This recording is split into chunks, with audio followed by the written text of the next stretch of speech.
Annyeonghaseyo, welcome to back my channel Bad Partner 11. Oke guys, di video kali ini saya akan melanjutkan rekap alur dari drama Korea yang berjudul The King's Affection, yaitu episode 3 dan 4. Jika kalian penasaran episode sebelumnya, yaitu episode 1 dan 2, bisa dilihat di video sebelumnya. Di episode sebelumnya, disitulah awal mula bertemunya Jung Ji-woon dengan Dami di sebuah lembah dekat danau.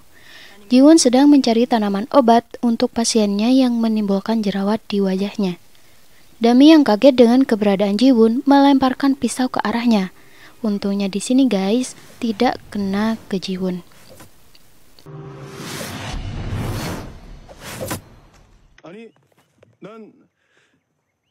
Ji-woon menjelaskan kalau ia hanya pencari obat di sana tanpa ada maksud tertentu. Perdebatan terjadi. Ji-woon menyangka Dami adalah pelayan istana yang kabur. Perdebatan mereka berhenti saat mendengar suara kuda.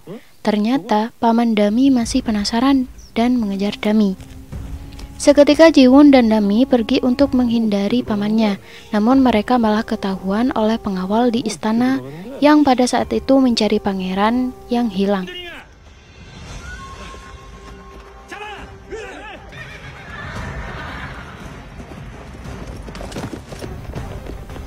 Di tengah pelarian, mereka terpojok di tepi sungai yang curam. Tidak ada pilihan lagi, akhirnya mereka berdua memilih untuk terjun ke sungai. Saat jatuh ke sungai, Ji-woon malah teringat saat mereka juga tenggelam di pertemuan pertama mereka saat masih kecil. Scene berpindah di mana Pangeran Ji-woon datang ke camp kerajaan, yaitu tempat berburu. Ternyata di sana Kasim dan Dayang putra mahkota sedang cemas dan berencana mencarinya. Oh ya guys, di sini posisi pangeran yang aslinya Dami telah berganti status menjadi putra mahkota. Pangeran Ja-eun bingung melihat mereka berdua. Kemudian Kasim pergi dengan membawa pakaian putra mahkota.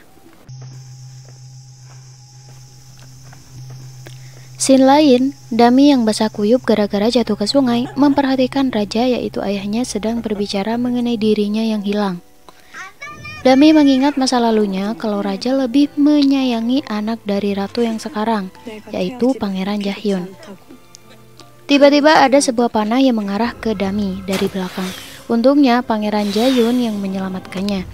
Pelaku tersebut dikejar oleh pengawal dan kemudian Kasim datang dengan membawa pakaian Dami.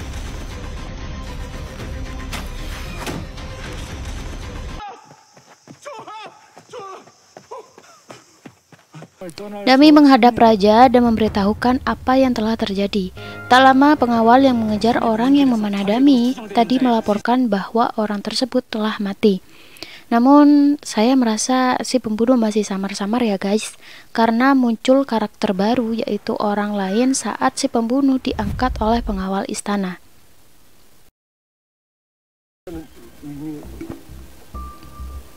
Setelah kejadian itu, camp perburuan dibubarkan. Scene berpindah di mana pekerja yang di tempat Ji-woon, yaitu dikenal dengan tabib 3 ruangan, sedang diikat oleh anak menteri yang wajahnya berjerawat akibat obat-obatan yang dibuat oleh Ji-woon. Ia menjadikan gadis itu sebagai tawanan. Lalu Ji-woon datang dan menyerahkan tanaman obat kepada si anak menteri dan ia menyelamatkan gadis yang bekerja padanya. Singkat cerita, saat Ji-woon pergi ke istana untuk merawat para dayang dengan akupuntur, ia menanyakan apakah ada dayang yang lari dari istana. Ia menyebutkan ciri-ciri Dami yang ia kira dayang yang sedang kabur dari istana. Namun para dayang tidak ada yang tahu. Setelah itu, Ji-woon pergi dari istana dengan diam-diam. Ya, tahu sendirilah ya guys bahwa di istana tidak sembarangan orang yang boleh masuk.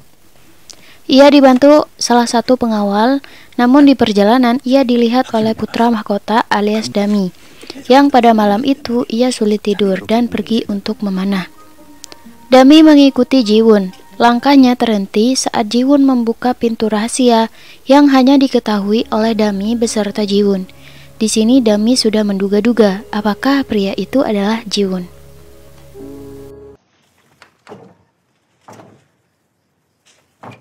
Namun karena kejadian masa lalu yang menyebabkan pangeran asli beserta Ewol terbunuh, Dami sangat membenci ayah Jiwon.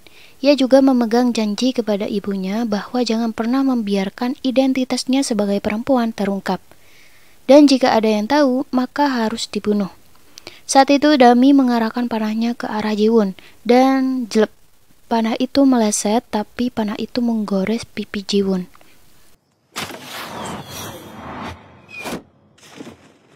Dami segera bersembunyi dan Jiwon ketakutan. Dan pada waktu itu juga pengawal yang membawa Jiwon ke istana datang lalu mereka pun pergi. Saat sampai di rumah tabib miliknya, ia didatangi oleh ayahnya. Masih ingat kan guys, Jiwon sempat belajar ke luar negeri. Saat pulang 1 tahun yang lalu, ia tidak pulang ke rumahnya, melainkan membangun rumah tabib. Di sini ayahnya sangat murka. Jadi sebenarnya penyebab Jiwon tidak pulang karena ia memiliki trauma dengan masa lalunya saat Ewol terbunuh di hadapannya. Selanjutnya, scene berpindah saat Dami dan Kasimnya keluar dari istana untuk menemui Jiwon. Ia berniat membunuhnya. Namun saat sampai di rumah tabib, Jiwon sedang berada di luar. Salah satu pekerja membawanya untuk menemui Jiwon, yaitu di Hongwol-ru atau rumah bordil. Ya, seperti rumah hiburan gitulah guys. Setelah sampai di sana, saat mencari Jiwon, Dami malah tidak sengaja mendengar pembicaraan pamannya yang waktu itu memanah rambutnya. Di tengah perbincangan, sang paman marah dengan salah satu temannya dan akhirnya perkelahian pun terjadi. Namun terhenti saat melihat bayangan di luar ruangan. Ia segera keluar, namun di sana sudah tidak ada siapa-siapa. Di sisi lain, Dami diseret ke dalam ruangan satunya oleh Jiwon. Di sini Jiwon kaget. Ia pernah bertemu dengan Dami. Ya, Jiwon kan saat pertama bertemu dengan Dami seperti perempuan guys, tapi saat ini sebagai laki-laki. Jiwon mengatakan jangan dulu keluar karena orang itu sangat mengerikan kalau sedang marah. Tapi Dami tetap keluar dan menyapa pawannya dengan sinis. Ia mengatakan bahwa ia bertemu temannya di sana.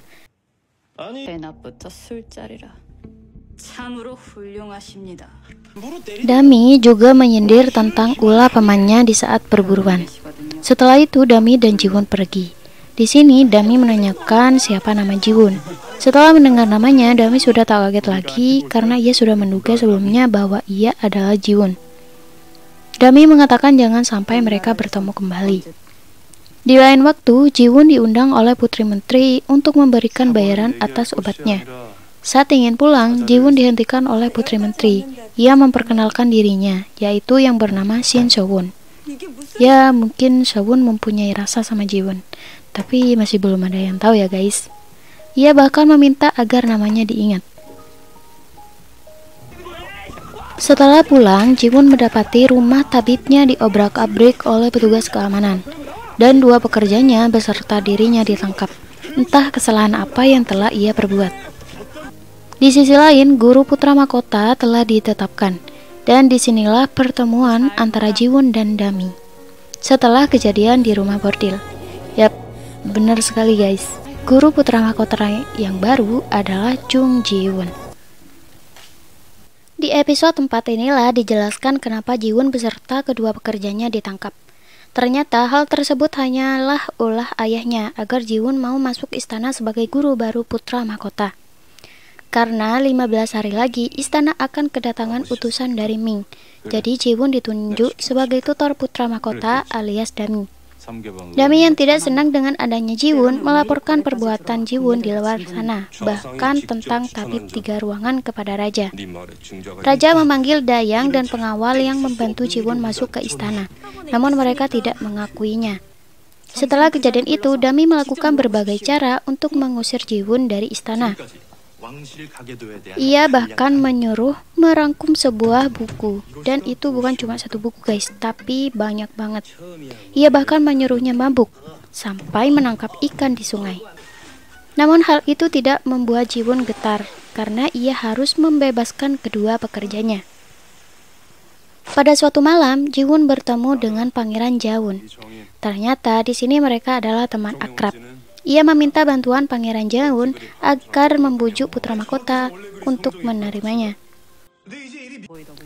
Sesuai permintaan Jiwon, Pangeran Jaewoon membujuk Dami. Namun sayang, hal itu tidak membantu Jiwon. Pada hari itu, saat waktu belajar tiba, Dami tidak menghadiri alias bolos. Karena itu, Jiwon pergi menemui Dami di latihan memanah. Di sini mereka bertaruh adu keberanian. Jika Jiwon menang, maka putra mahkota alias Dami harus mendapatkan nilai sempurna di setiap pertanyaan yang ia berikan. Akhirnya, Jiwon menang, dan Dami menyetujui tantangan Jiwon. Malam harinya, Jiwon ingin memberikan buku kepada Dami, namun ia tak sengaja mendengar percakapan antara Dami dengan kakeknya.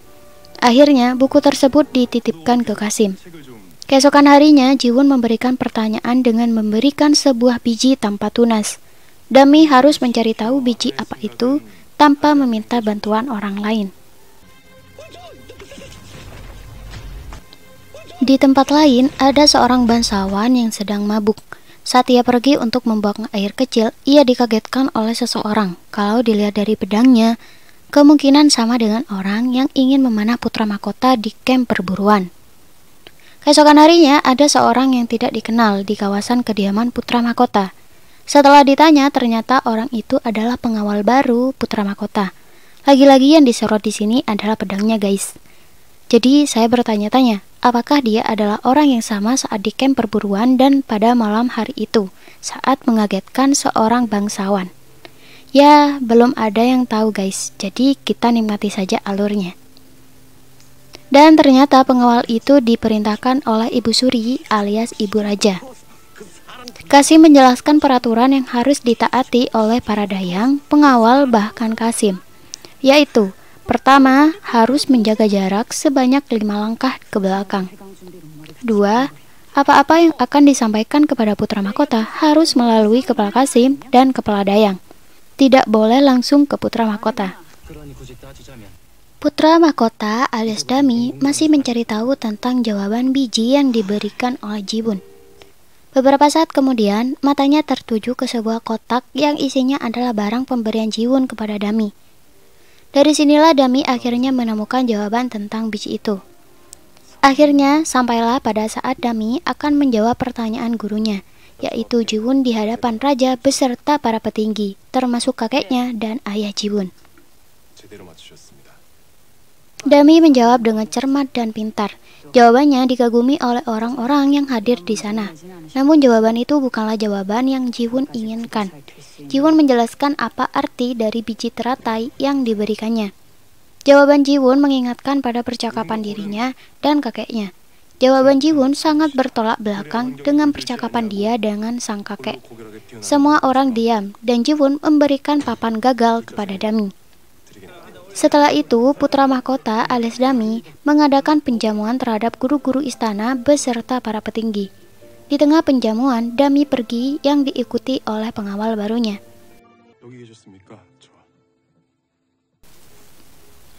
Menyadari itu, Jiwon mencari Dami. Setelah bertemu dengan Dami, Jiwon meminta maaf karena telah menguping pembicaraan antara Dami dan kakeknya. Jiwon juga menjelaskan bahwa ia tidak sama dengan ayahnya. Ya, taulah sendiri ya guys, Dami membenci Jiwon juga karena dia adalah anak dari pengawal yang membunuh pangeran asli beserta Iwul. Scene berpindah di mana Dami keluar dari istana dengan menyamar. Ia bersama dengan Kasim dan pengawalnya. Ternyata ia juga janjian dengan Pangeran Jaeyoon. Mereka berempat jalan-jalan di sebuah pasar. Di satu toko, tak sengaja Dami menabrak seorang gadis. Gadis itu terpesona dengan paras Dami. Ya, gadis itu tidak tahu ya guys kalau Dami adalah seorang perempuan. Ia terpesona karena mengira Dami adalah seorang laki-laki. Setelah itu, mereka berempat mengunjungi toko aksesoris. Di sini Dami ingin membeli sebuah cincin, namun gagal karena tiba-tiba banyak para gadis yang masuk ke toko itu. Di tengah keramaian, Dami ditarik oleh Pangeran Jaeyoon diam-diam. Melihat hal itu, pengawal beserta Kasim mengejar mereka berdua. Namun, sang pengawal dan Kasim tidak menemukan mereka karena mereka berdua telah bersembunyi. Setelah pengawal dan Kasim jauh, mereka berdua keluar dari persembunyian. Di sini, Pangeran Jaeyoon tiba-tiba memberikan sebuah cincin. Ya, cincin itu adalah cincin yang telah diamati oleh Dami di toko aksesoris tadi. Dami kaget, tapi Pangeran Jayu mengatakan bahwa cincin itu mungkin nanti akan diberikan kepada perempuan yang disukai oleh putra mahkota, yaitu Dami.